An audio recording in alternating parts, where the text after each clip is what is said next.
ایک صحابی نبی پاک صلی اللہ علیہ وسلم کے حضور حاضر ہوئے، عرض کرتے ہیں کہ یا رسول اللہ صلی اللہ علیہ وسلم، یوں تو اسلام میں نیکیاں بہت ہیں، اسلام میں نیکیاں بہت ہیں، اور کوشش کروں کہ میں ساری نیکیاں کر لوں تو حضور ایسا ممکن نہیں ہے، میں ساری نیکیاں نہیں کر سکتا۔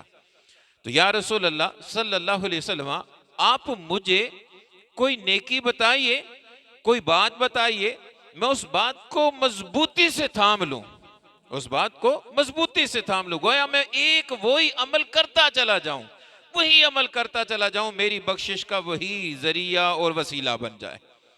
حضور بولنے لگے تو وہ صحابی رسول عرض کرتے ہیں، حضور ایک اور بات ہے، ایک ہی بات بتائیے گا، زیادہ باتیں بھول جاؤں گا، ایک بات بتائیے گا، زیادہ باتیں ہوں تو حضور ہو سکتا ہے میں بھول جاؤں۔ تو نبی پاک صلی اللہ علیہ وسلم مسکرا دیے۔ حضور نے کیا ارشاد فرمایا؟ فرمایا پھر تم یہ کرو کہ تمہاری زبان ہر وقت اللہ کے ذکر سے تر رہے، تمہاری زبان ہر وقت اللہ کے ذکر سے تر رہے۔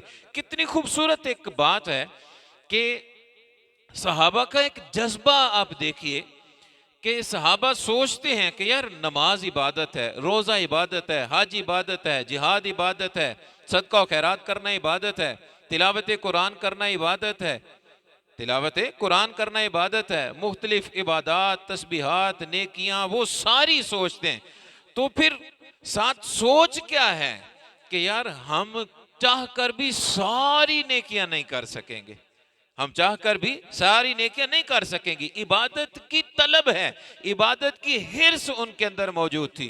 تو اب وہ کیا کرتے ہیں؟ جب ایسی سوچ ان کے دماغ میں آتی ہے تو وہ حضور کے پاس چلے جاتے ہیں، جا کے پوچھتے ہیں، جا کر پوچھتے ہیں کہ حضور کوئی بات بتائیے، مختصر ہو، ہم اس کو تھام لیں، ہماری آخرت سیدھی ہو جائے، ہماری آخرت سیدھی ہو جائے۔ تو یہ سوالات کرنے کا جو انداز ہے، اس میں ہمارے لیے تربیت موجود ہے کہ جب ہم دیکھیں کہ یہ نیکی بھی ہو سکتی ہے، یہ بھی ہو سکتی ہے، یہ بھی ہو سکتی ہے، یہ بھی، طرح طرح کی نیکیاں ہمارے سامنے آئیں، تو ہم کون سی نیکی کریں، کون سی نیکی کی طرف قدم بڑھائیں؟ تو خود ذاتی طور پر فیصلہ کرنے کی بجائے علماء سے پوچھ کے آگے بڑھنے کی کوشش ہو۔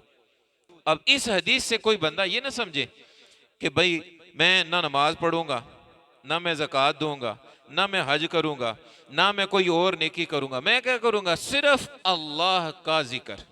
اس حدیث کا مطلب کیا ہے کہ فرض پورے کرنے کے بعد، فرض پورا کرنے کے بعد، جتنے انسان پر فرض لاگو ہیں وہ فرض کام پورا کرنے کے بعد جو وقت بچے گا اس میں صرف رب کا ذکر کرتے چلے جائیں، جنت پکی ہو جائے گی۔